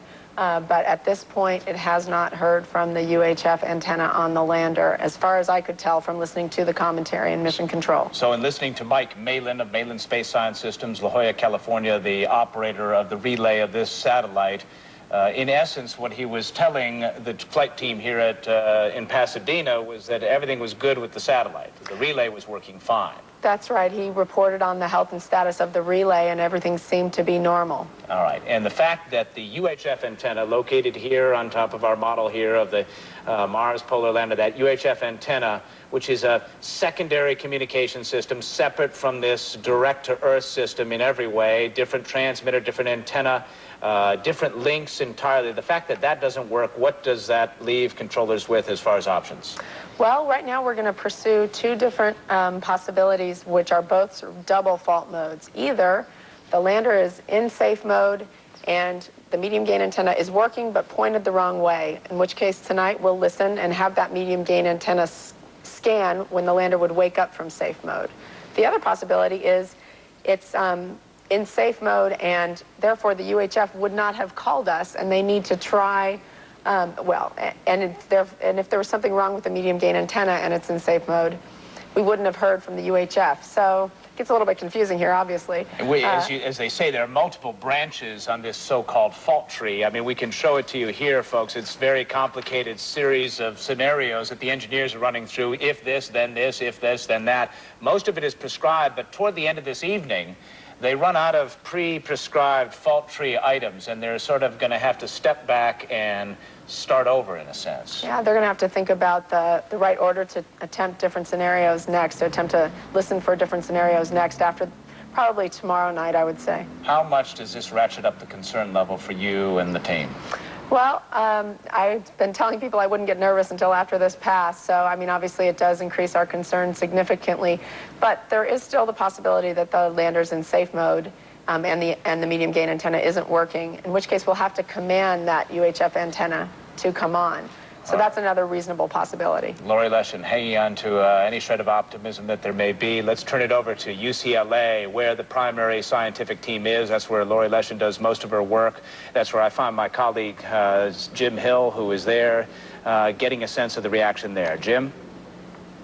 Well, Miles, of course, the scientists have been waiting all weekend, ever since Friday, really, for a signal along with the engineers. The engineers, of course, where you are the people who've been flying or operating the spacecraft, and they're responsible for making sure it gets to Mars and comes down in a position that is safe and sound. And then they hand it over to the scientists here who are gathered at UCLA, some 130 scientists. And in the meantime, the scientists can do little more than wait. They are not the experts in how to fly the spacecraft, how to land the spacecraft and so forth, or how to contact the spacecraft. They are waiting because what they need... We have been listening here as the news has come in. No contact with the Mars Polar Lander. A disappointment there to the scientists at the Jet Propulsion Laboratory, but they will keep trying. We are going to return we're going to take you now live to the Jet Propulsion Laboratory in Pasadena, California. Project managers talking about their attempts to contact the Mars Polar Lander. Start up our next attempt to communicate with the lander. As you all saw on NASA TV, we were hoping to get a signal through the Mars relay on the Mars Global Surveyor spacecraft.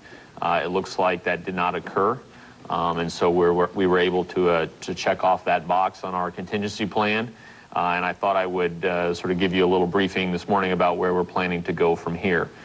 So if I can get the first slide up. This, we've been talking a lot about, you know, how we're working through our plan, and this particular chart, which I know is very difficult to read, is in fact a summary of at least the first elements of that contingency plan. And basically what you see in front of you is up at the top is a little box that says no first downlink. And what you see as each of those branches are the various contingency paths and the actions that we would take as a result of those contingencies. And so you can see by the gray shading that those are the branches that we more or less eliminated from from possibility at this point. The ones on the left were the ones that we principally did on Sol 0, which was Friday. The ones on the right were the things that we checked as a result of this pass this morning. The thing in the middle, the path in the middle, is the spacecraft in safe mode path or possibility. We've checked about the top half of that, but we're now going to proceed with the lower set. So if I can have the next chart, which is a blow-up of that lower piece, you guys actually might have a chance of reading it. It's the next set of steps. Now, what's represented on this chart is really what I would call our big cards that we can play, the things that are the most likely to cause us to be able to get a communications. I think there are clearly things beyond that, beyond what's shown here, which we will continue to attempt to do. But these are the things that are really the most likely. And when we get done with those, I think we're really at the point of diminishing returns as far as the likelihood of getting a communications. But let me go through what these three remaining things are. Up at the top, you can see the MGA downlink on Sol 1, which we, as you know, tried last night, December 4th at about 8:30. Didn't see anything there. The next action that we're going to take will be tonight, where we do again another MGA downlink on Sol 2 in this case, but we'll do the raster scan that we attempted to do in other modes earlier. And so that would allow us to identify or to check out this situation where you had both the gyro compassing problem and the spacecraft in safe mode. So that's a pretty reasonably likely scenario, and so we're going to go ahead and check that out tonight. Beyond that, there's two additional ones that we'd like to verify from this safe mode path, which is, again, all of these things are in the safe mode path. The first is a very large pointing problem, larger than what the raster scan that we're going to try to do tonight will handle. And so right now we're planning, preliminary at least, planning to do a larger scan tomorrow night, which would be Sol 3. And so you see that's the left-hand branch, December 6th at around 11 p.m., so essentially tomorrow night. Then beyond that, we want to check out a path which is a DTE hardware problem plus safe mode. And just to give you an example, for example, if you had a failure to deploy the medium gain, where the gimbal itself had a problem, that would actually, when you attempted to move the medium gain, it would put the spacecraft, you wouldn't be able to move it. That in itself would put the spacecraft into safe mode. And then again, you wouldn't be able to move it, and so you would never have gotten any of the communications. So that's a single fault case, so to speak. And so we really want to check that one out as quickly as we can. And so we're going to do a commanded UHF pass tomorrow night from within safe mode. And so we'll check that out on hopefully December 7th about 12:20 a.m. So those are as I said, are the big cards, the things that the cards we still have to play. We have a large set of additional ones that we'll continue to work on beyond that, but I think that frankly, the likelihood of success of those is relatively small. So just to summarize that, let me show you again the chart that I showed you last night, the Sol 2 and 3 communications windows. The one that we did this morning is at the top.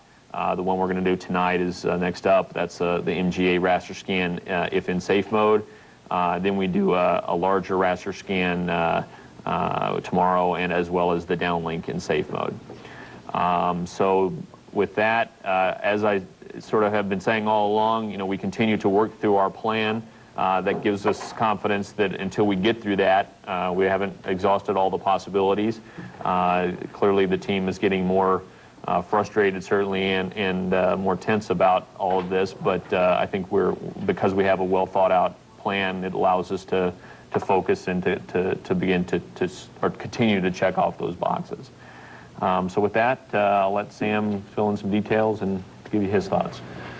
Well, I don't have a whole lot extra to add. I think it's, as Rich indicated, we have a course of action for the next couple of days that's very clear. We reach a point roughly coming into Tuesday where our existing contingency plan has been completed in terms of all the paths, and we just now have some efforts going to look a little bit further down at what additional commanding and all we might try to work our way around and exercise responses that would get around very specific hardware faults that might have occurred on board the vehicle. Honestly, we can't say a whole lot more about what those might be until we see some more of what happens in our next couple of attempts here, again, following the same type of process of elimination of possibilities that Rich showed. So stand by. I think we'll be describing in more detail where we might go following the bottom end of Rich's chart within the next day or two. I'll now turn to Sarah for an update on the DS2 microprobe status. Okay, good afternoon. My briefing will be rather short because I don't have a whole lot new to tell you since last night. Last night at about 11 o'clock p.m., we had hoped to receive data from our first auto-transmit pass, for which there's a good link margin. And again, the auto-transmit mode is the mode that the probes go into if they haven't heard from the Mars Global Surveyor spacecraft for a certain amount of period after impact. What they will do is they will transmit autonomously for 1 minute out of every 5 minutes until they either hear from the Mars Global Surveyor spacecraft or until the batteries expire. That data was successfully collected last night, but the team hasn't received it yet. There are actually two ways of getting data down to Earth. One is to send it down to Earth in the real-time data stream. The other is to put the data on the recorder to be played back to Earth later. And the data was actually put on the recorder last night, and so it will not be played back and sent to Earth until this evening. During the Mars Global Surveyor playback period last night, our team was actually able to get a full night's sleep, the first since we've impacted, so I think everybody's been feeling much better today. I know that I am. And the reason why is because when the Mars Global Surveyor is playing back data, it can't send data back real time, so we really didn't have any new data to look at last night. Today is a very busy day for us. We will have new data to look at most of today and this evening. That will include what is now our first opportunity to look at data since the probes should have operated in auto-transmit mode with a good link margin as well. To be honest with you, the next 24 hours for the probes is really telling. I think if we haven't heard from them in the next 24 hours, we will have exhausted most of our options, and we will continue to look for the probes once a day all the way out through Sol 9. But to be honest with you, the chances of hearing from them will be greatly decreased by tomorrow morning.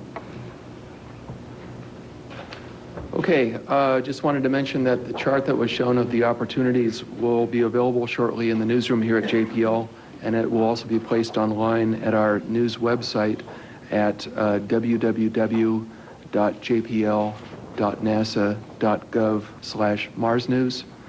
And the project also has a website at marslander.jpl.nasa.gov. With that, we'll go to media Q&A here. Let's start with Kathy and Bill down here.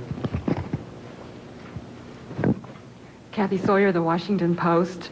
Could you sum up what you now think is the most likely state the craft is in? I know you have this complicated, horrible, confusing list of options, but what's your best guess? What main things have you eliminated, and can you give a rundown of these, based on these assumptions and looking out through December 7, in which states can you fully recover, from which can you fully recover, and in which states will you be partially limited, assuming you do get a signal from any of these attempts? Okay, yeah, we can answer that question. In general, the cases that we've more or less eliminated up to this point are the ones where the spacecraft is running the sequence that we loaded on it prior to landing. That there are numerous cases within that, as far as the medium gain is not pointed correctly. The medium gain, when I say it has to be pointed correctly, it has to be pointed within about 5 degrees to get data. So it does take a fair amount of accuracy in pointing. So there's that problem. A problem with the actual hardware itself. For example, if you'd lost a solid-state power amplifier, which is the thing that powers that direct-to-earth downlink, those are the cases that we more or less have eliminated already. In addition, we've eliminated this simple, so to speak, simple case of where the spacecraft was just in safe mode and everything else was okay. Although there's still the possibility that it was in safe mode and had a pointing problem with the medium gain, which I think a lot of people would say is a reasonably likely situation. That's the one we'll check tonight. When I say that we've eliminated medium gain pointing problems, I say that in the sense that we've eliminated them because we've done these searches. Now, those searches are certainly covering a large fraction of the sky, but not. I mean, we could do a bigger search even than that, and so we will be trying to do that over the next few days. And then finally, there's the one that I mentioned where you had for example, you were in safe mode and you had a hardware problem. The gimbal is an example that turns the medium gain antenna. The solid-state power amplifier is another one. And so those combinations are things that we'll check out by using the UHF system tomorrow night on Sol 3 at night. In the cases that remain to be looked at, you still have a viable communications path, but otherwise they wouldn't work. And so the mission can be recovered if any of those turn out to be a success. I mean, if there's a large pointing error with the medium gain, we can fix that. Even if we have a hardware failure in the direct to Earth, we still have the UHF as a backup, and so those are all recoverable problems. Just to clarify, I know there's a fair amount of questions about how the antennas and all what we're talking about. Just on the model over there, the medium gain, obviously you can tell, is the dish antenna. The UHF system is the helical, helix-shaped antenna there, which it's kind of short and with 4 pillars that come up and a little spiral set of wires that are within it. It's a little hard to point out from here, but it actually is can see over a very wide range, and so that's what we use to communicate with the orbiter. It's sort of an omnidirectional antenna, and it can both transmit and receive. Now that it was designed primarily for use with Mars Climate Orbiter, which is why it can transmit and receive. The Mars Global Surveyor spacecraft and the Mars Relay that's on MGS cannot transmit. I mean, you cannot send commands to MGS and then have them go down to the lander. It can only listen. MGS can only listen. The low gain, the X-band low gain, the thing that we've been sending commands over primarily, is actually over on the other side. You can't see it from here, and it's a little patch antenna that's omnidirectional, but is facing towards the sort of the north, which is where the Earth should be. And so it's actually what we've been using to command. But we do have 2 omnidirectional antennas. One is UHF, which we use to talk to MGS, and the other one is X-band, which we use to talk to the Earth, or actually listen from the Earth. So I know people have had questions about it. Okay, Bill. Bill Harwood, CBS. There's not an answer to this question. I'll say in advance before I ask it, but I'm just that's easy. Yeah, isn't it? I'm just looking for some insight on worst-case failure scenarios. I know from the landing site stuff that Sarah was telling us last night. I've gotten lots of email from folks who speculate, as people will, about the cruise stage not separating, and that could account for all 3 being gone at the same time. Does the landing site for the Deep Space 2 probes, the nature of that, realizing there's no one answer to this, but does that maybe you can think that you really could lose them at the landing site and still have the separate problem? I'm just wondering what your all's thoughts are on that. I think we think the likelihood of a failed cruise stage separation is low. That's a simple event. There are redundant initiators and the pyro devices that make that happen. We obviously can't rule it out, but that's not one that we would put very high on the likelihood list as being responsible for not hearing from all three vehicles. Sarah, I guess you'd have to address the impact site question. Well, I think certainly the probe could have been greatly affected by the landing site. And with respect to the lander, I don't know if I can completely speak for it other than saying that we really have never been to this region before. So I personally would think that the landing site could be a factor in all three. Yeah, absolutely. I mean, landing on Mars is very hard. And it's the part where you're landing where things get really hard. and it doesn't take much to have a problem. And even on places you've seen the pictures of the Pathfinder landing site. There's lots of places out in those images that could cause problems. And we haven't even seen, we've never been to this region. So it's easily a possibility that the landing site could be the cause. Okay, we'll take a couple over here and then we'll move over here. Alan Tall from NBC News. I'd like to ask about the Stanford dish that we were told about a few days ago that could listen to the microprobes transmitting from the surface, and whether or not any data or any signal had been received from the Stanford dish that was capable of hearing that. The data has been recorded. As of the press conference last night, they had not had time to review the data, and to be honest with you, I have not contacted them yet this morning, so I don't have any new status for you on that.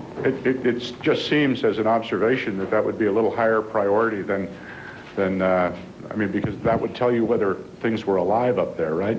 Well, actually, they're doing a lot of things for us, and the bigger priority is to verify that the Mars relay is working and properly sending the beacon to the probe. So that was their first priority. The reason why looking at the direct signal from the probes, the second priority, is because we think that was a long shot to begin with. We have never had a lot of confidence that we could detect that signal, and that's because the probe's transmitters only put out a half a watt. That's enough to light a Christmas tree light bulb. So that's like trying to talk with someone with a cell phone on Mars. It's extremely hard to do. We decided to go ahead and try it. We had nothing to lose, but the likelihood that we can detect it is probably pretty slim to begin with. Scientists with lowered expectations. Obviously, there are a lot of disappointment could be heard in the voices. We want to take you now live. Our Jim Hill standing by at the University of California, Los Angeles. Jim, what are we to make of what the scientists have to say here and the hopes that they have? Well, Jim, as you saw, there was an increasingly somber mood day by day as this unwinds with no signal from the Mars Polar Lander reaching Earth. We heard Richard Cook, the project manager, say that there is frustration and tension with each step that's attempted but fails. The most recent step, of course, was the attempted broadcast with what they call the UHF antenna, which is a wide-ranging signal intended to reach the orbiting Mars Global Surveyor and relay that signal onto Earth. I have a 1/10 square model of the spacecraft here, and this right here, this device is the UHF antenna, which had about a 10-minute window earlier today to transmit a wide-ranging signal, hopefully going up to the orbiting Surveyor satellite and onto the Earth. That did not happen, so that is the fifth failure of a signal to come through in 5 tries. Earlier, the tries involved this particular device right here, which is the medium gain antenna. It looks very much like a satellite dish you might have on your house.